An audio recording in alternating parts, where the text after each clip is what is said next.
Rihanna's producer is in some money trouble. More talk about Jay-Z and Beyonce's Baby Blue. And America's favorite singing show returns. That's right. And to cover it all is Ralphie from 97 BHT. Ralphie, how you doing? Doing pretty good. Thank you very much. We're getting some significant snowfall, by the way, this weekend, huh?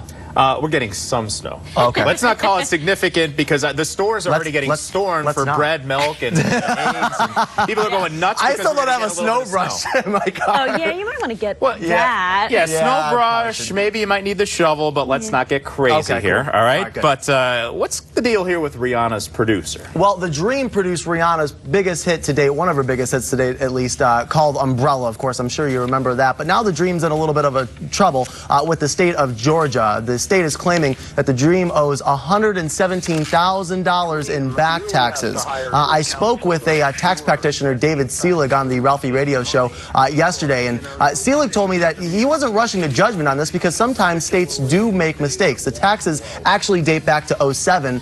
If The Dream would have allegedly paid his taxes up front, he would have owed about half of that $117,000. However, after the penalties and the interest accrued, you get up to that six-figure debt. So we'll see how The Dream settles it. He hasn't made any public comments about the report since TMZ broke the story. Two things are certain: death and taxes. Come on, Dream. I mean, give me a break. You gotta it gets a little tricky with those producers and songwriters, too. He's obviously not the first person in the entertainment industry to find himself in this type of trouble. Definitely. So, hey, my favorite, Jay-Z, Under the Diamond. Wow, Monica throwing up the diamond for the ROC. Ralphie. I'm cool. I know this. Yeah. Rock Nation, pledge your allegiance. the baby that everyone's talking about. Yes, Blue Ivy Carter, of course. It was just about 2 weeks ago that she was brought into this world by her famous parents, Jay-Z and Beyonce. And in about those 2 weeks, she's received a lifetime's worth of publicity. Jay-Z making his first public appearance since the birth the other night at the grand reopening of his 40/40 Club in New York. A lot of people were expecting Beyonce to appear at the club with him. She did not make an appearance, so we haven't seen her yet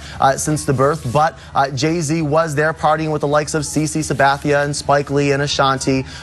There was also, according to the Daily News, a story circulating, a poem in which Jay-Z vowed he would no longer use the B word after the birth of his daughter. Jay-Z had told the Daily News that that is false, not true. So I guess the B word will live on in his lyrics. B word is still going. Oh, geez. Hey, I can't believe I missed it, but season 11 of American Idol premiered last night. How'd it go? Was it that typical funny start like we tend to see every year? Oh, absolutely. They really did pick up where they left off last night on American Idol. Two trends continuing. The first being a lot of young talent. They started off the show, actually, with this kid right here. He's 17-year-old. He looks like he's 12, but he's actually 17 years old. He led off the show last night, and he really blew the judges away. A lot of 15, 16, and 17-year-olds we saw with a ton of talent. The other trend that continued, and it, from this contestant on, Steven Tyler and the looks that he gives to some of these female contestants. And I think the editors and producers were a lot more conscious of that this time around for the season premiere. And so you saw a lot of editing back and forth as far as when a contestant would walk on and then the look that Tyler was giving them. Nonetheless, as far as ratings, Idol premiere from last night did not do as good as last year's, but it was still the #1 show on last night. So. Yeah, let's just make those women 18 and over for Mr. Tyler. Right? Exactly. A lot of awkward moments last night, again with Steven and some of those contestants. All right. He's on every weeknight from 7 to midnight on 97 BHT. Ralphie, thanks for being here again this week. Thanks, guys. Appreciate it. Ralphie.